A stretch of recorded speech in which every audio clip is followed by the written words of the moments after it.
All right, so I'm going to continue reading a couple segments more of this book, but I did notice in the page, some of the pages, not all of them, but are cut off on the side here. Not sure. It could be a printing error, but if I stop, I'm trying to figure out what word it's saying. I can pretty much gather what it says, that last word, before it goes into the next sentence, but I just want to assure you that it's all there. I'm going to read probably 1, 2, 3 segments up to the new creation here. But not all the pages. Like I said, there's just 1 or 2. So you just have to bear with me reading it. The next section here is called of God. Now, whom he designates beforehand, these he calls also. There's no doubt that each one of us is called just as surely as Paul was called on the way to Damascus. Our calling may not have been so sudden or so dramatic as Paul's was. Indeed, we may not be able to say precisely when it took place, but called we certainly have been.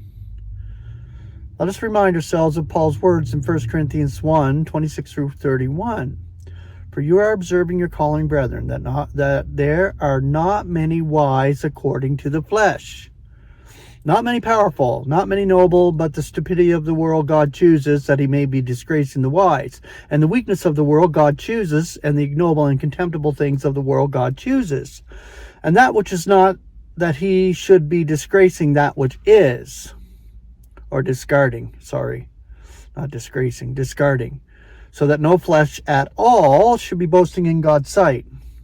Yet you of him are in Christ Jesus, who became to us wisdom from God, besides righteousness and holiness and deliverance, that according as it is written, he who is boasting in the Lord, let him be boasting. The calling of Romans, chapter 8, verse 30. Now whom he designates beforehand, these he calls also. Immediately connect the passage with verse 28. Indeed, all the verses to the end of the chapter are addressed to those who are called according to God's purpose. It is made quite clear that only those are called whom God foreknew and designated beforehand. Thus, the calling is entirely of God, not of us. I always said God places the members of the body in the body according to his will. It has nothing to do with us. So we cannot say who is and who isn't in the body of Christ. God is the one that places. And this is why I never say it.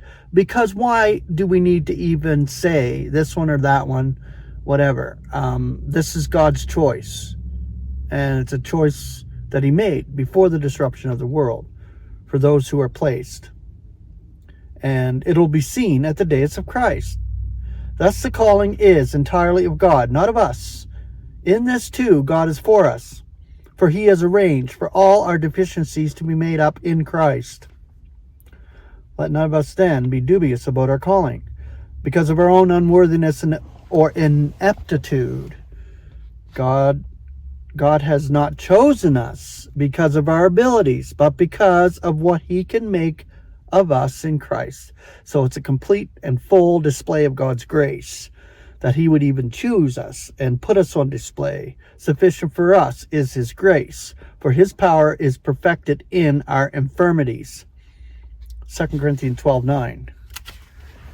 In Ephesians 4:1, we are entreated to walk worthily of the calling with which we were called. But again, this does not suggest any reason for boastfulness in ourselves.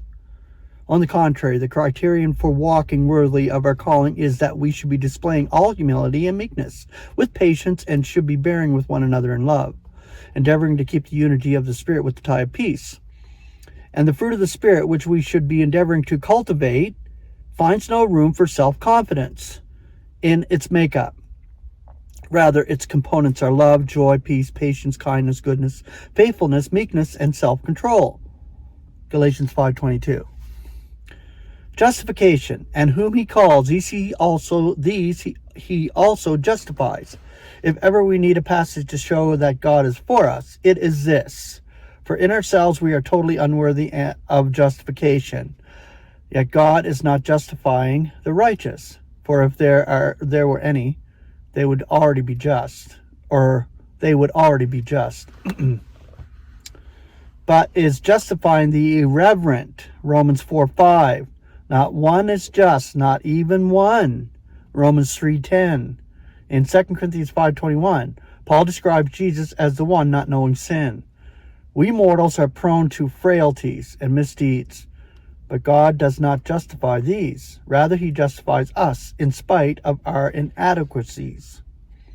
The plain fact is that failures and misdeeds are not allowed to affect our justification, for this does not depend on our righteousness. Ergo, he chose us before the disruption of the world, before we put anything into practice, whether good or bad.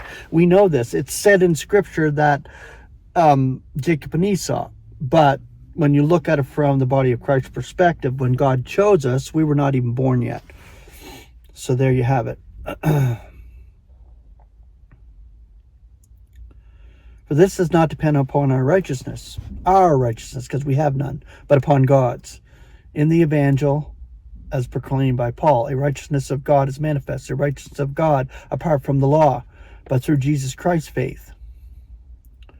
So it's his faith for all and on all who are believing. So it's for all, but right now it is on all who are believing. And are wanting of the for there is no distinction. For all sinned and are wanting of the glory of God, being justified gratuitously, that is without a cause, in grace through the deliverance which is in Christ Jesus. Romans 3:21-24. The basis of our justification is God's own righteousness. Therefore, no one can challenge the truth or the value of our justification. If God declares us to be just, who can indict us? This is the question put in Romans 8:33. Who will be indicting God's chosen ones? God the justifier? If God will not bring any indictment against us, who else can? He is the judge supreme, and he declares us righteous. If God be for us, who is against us?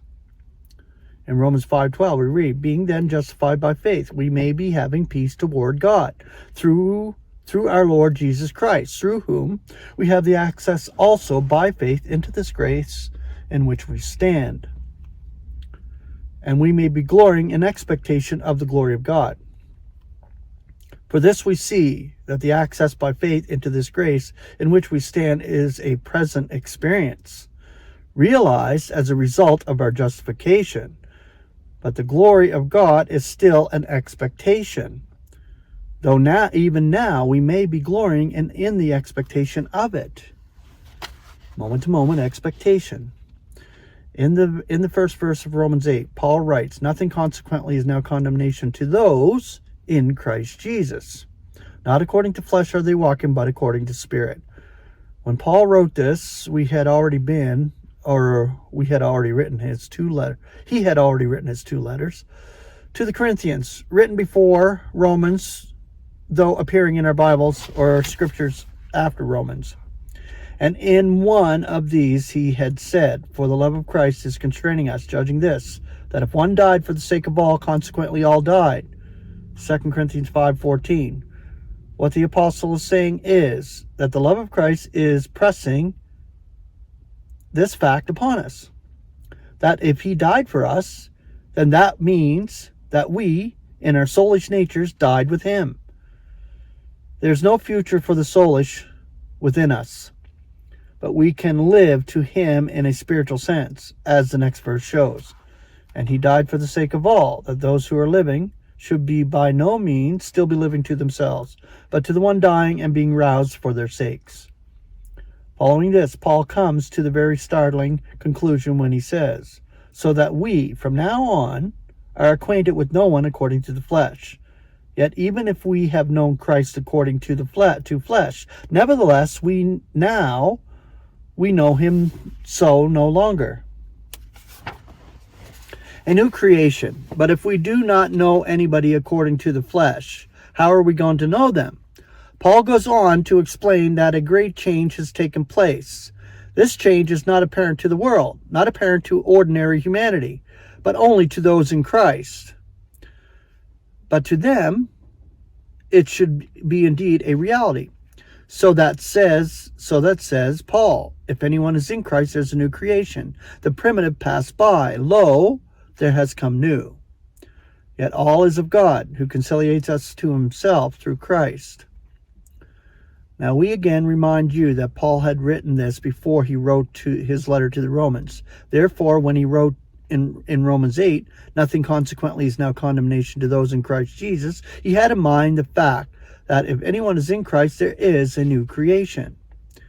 There can never be anything to mar the new creation begun in Christ, the firstborn from among the dead. There can be no faults in the new humanity begun in Christ as its head. All faults and failures, misdeeds and offenses are regarded by God as being attached to the old soulish humanity and are treated by him as having been finally crucified along with Christ. That is why we can consider ourselves to be dead to offenses and sins, yet living in the newness of life, though we have yet to account at the days of Christ for things done in the flesh. They are no longer condemnatory to us. So our focus should not be on sin. That has been taken care of by Christ. Who will be indicting God's chosen ones? God the justifier, who is the condemner? Christ Jesus, the one dying, yet rather being roused, who is also at God's right hand, who is pleading also for our sakes. If the supreme judge and the chief advocate are both on our side and constantly operating on our behalf, who can prevail against us? If God and Christ are both for us, whom or what need we fear? If the Creator himself, together with the one through whom all creation has come into being, are both for us, what creature has any right to indict us or any power to condemn us? All right, we'll continue on in another segment to finish this chapter. Have a wonderful day. Grace and peace.